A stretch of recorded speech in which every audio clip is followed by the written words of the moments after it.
welcome to my channel once again. My name is Idroyin Udo and everyone knows me as ID Udo.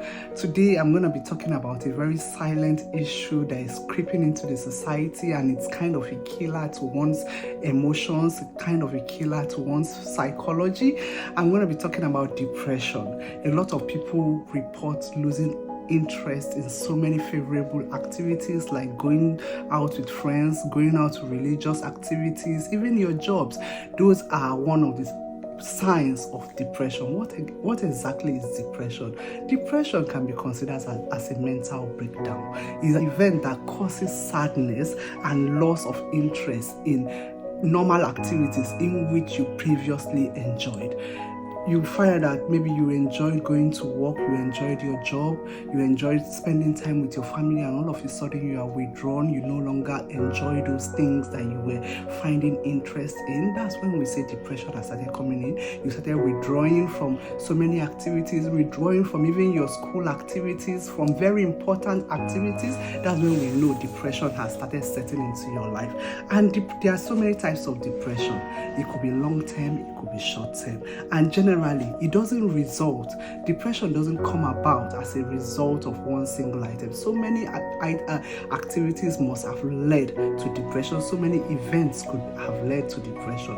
Depression can result as a result of losing a loved one, loss of job, loss of important situations, or loss of important persons in your life, disappointment from people. All these accumulation of events can actually lead to depression. What are the causes of depression? So many things cause depression. Have you ever seen where someone, today the person loses his brother, tomorrow you hear the person has lost the parent, or tomorrow you hear that same person has lost his or her job? I mean, all this accumulation of things could be very stressful on that individual, and as such, the person falls into depression. It could also be as a result of maybe working too much, having to juggle so many activities. At a point, it leads to depression. Another cause of depression could be hereditary. Trust me, you might have a history of people that have been diagnosed of depression. You are more likely and prone to being depressed at some point in your life. Another cause of depression, you can say, is a person's personality. There are some people who are just prone to being depressed. That sounds funny, right? Yes, but this actually happens. There are some people that just feel lonely, that are just prone to being depressed. That again, we have to find a way to alleviate all these signs of depression. Another cause I'm going to be talking about is the one that affects mostly the female gender: pregnancy and childbirth. During pregnancy, woman's body is prone to so many activities. There are so many interplay of hormones, and if not handled properly, if she's not well surrounded by a good support system, she could fall into depression during pregnancy and even during childbirth. We all know that childbirth at times could be very traumatic for some certain individuals, and this could lead to depression. Don't forget, I told you it's an accumulation of so many events, not just a single event, and pregnancy spans for like 9 months, and childbirth could span for some hours before the child is born. So all this accumulation of events, all this accumulation of stressful events could lead to depression. Another cause of depression I'll talk about is menopause. Women above 50, when they stop seeing their menstrual cycle, it comes with a lot of biological, physiological, and psychological changes. And if not properly handled, this could lead to depression in them. Another cause of depression I would like to touch is loneliness. When you find yourself constantly staying alone, you tend to fall into depression. Have you ever wondered why there's a proverb which says only a tree, just one tree, cannot make a forest? That's why we need people. We need a good support system. We need our family, we need our friends, we need the society, we need our religious groups, we need our peers.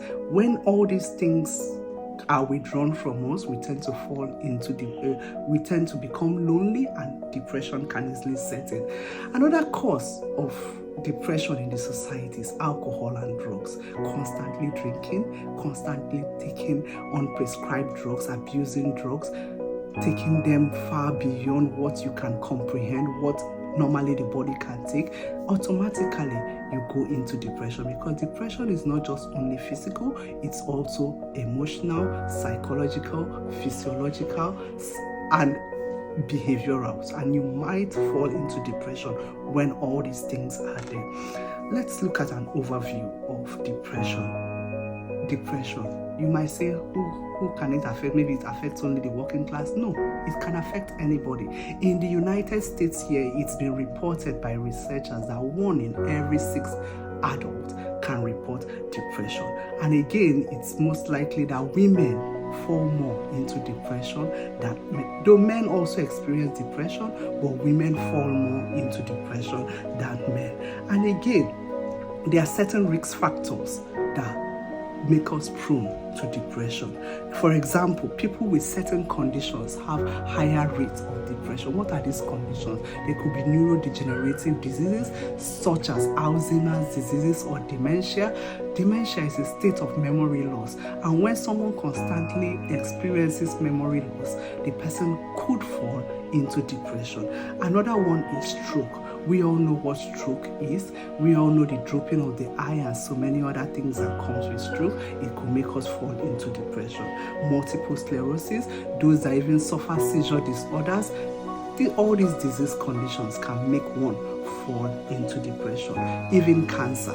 Cancer is also one of the causes, one of the risk factors for depression. When even learning about it alone, learning about the fact that you have cancer and you might not have so much time to stay again, which is not really the case, can make you fall into depression. How common is depression? Depression is very, very common among youth, among adults, among males, among females, among older adults. All it cuts across. Depression is very common. Research has shown that 7% of older adults are likely to experience depression here in the United States at some point of their life. And even for children, it's been reported by researchers that 4.4% of children are most likely to experience depression. Even though these figures are kind of low, but there's a knowledge it far exceeds that particular figure. What are the symptoms and causes of depression? How do you recognize that someone is actually depressed? You can recognize it by seeing when the person is a particular individual who was always very happy suddenly starts feeling sad, or you yourself start feeling sad and it becomes quite constant. You start having that feeling of hopelessness. That's when you know depression has started setting in. When you no longer enjoy the things you do, like when you before you enjoy going out to swim, you no longer enjoy all these things, you know that depression has started setting in. When you start feeling irritated, frustrated at any little things you should have normally ignored, know that depression has started setting in. When you begin to eat too much, for Christ's sake, when you begin to eat too much, someone who was very picky, all of a sudden you start eating anyhow, start eating things that normally you shouldn't even have touched, know that it could also be a sign of depression. When you have trouble sleeping, insomnia, when you cannot fall asleep, even when you fall asleep, you wake up so early, or when you even sleep too much, those are symptoms of depression. When you wake up and you still have, when you sleep, wake up and you still have low energy, you feel very tired, you feel fatigued, those are signs and symptoms of depression. When you also have difficulty concentrating on something, you start up an activity and you cannot see through it, you start reading a book, you find it very difficult completing that book, completing any activity, those could be symptoms of depression. When you constantly experience headaches, stomach aches, sexual dysfunctions, those could be symptoms of depression. How do we manage depression? There are so many different ways to manage depression. One of the ways I would always advise is, first of all, reevaluate yourself. Where did things really go wrong? What are the events that are really cracking or getting at you? And again, most especially, see a healthcare professional. There are so many ways they could treat depression, using psychotherapy, using medication. They could also treat depression by medicine, and they could also treat depression by brain stimulation. But what I would greatly advise you as an individual to do is, first of all, exercise. Get regular exercise. Exercise regularly. It eases off stress, and as such eases off depression. Get good sleep. Sleep very well. Get quality sleep. Eat a healthy diet. Avoid alcohol. This is known, alcohol is known as a depressant. Avoid it. If possible, do away with it. Spend much time with people that care about you. Spend much time with your family. Spend much time with your friends. Those you feel they really care about you, spend more time with them. And I believe that this could go a long way in alleviating your symptoms of depression. Thank you once again for listening to me. Don't forget to like, share, and subscribe. Thank you.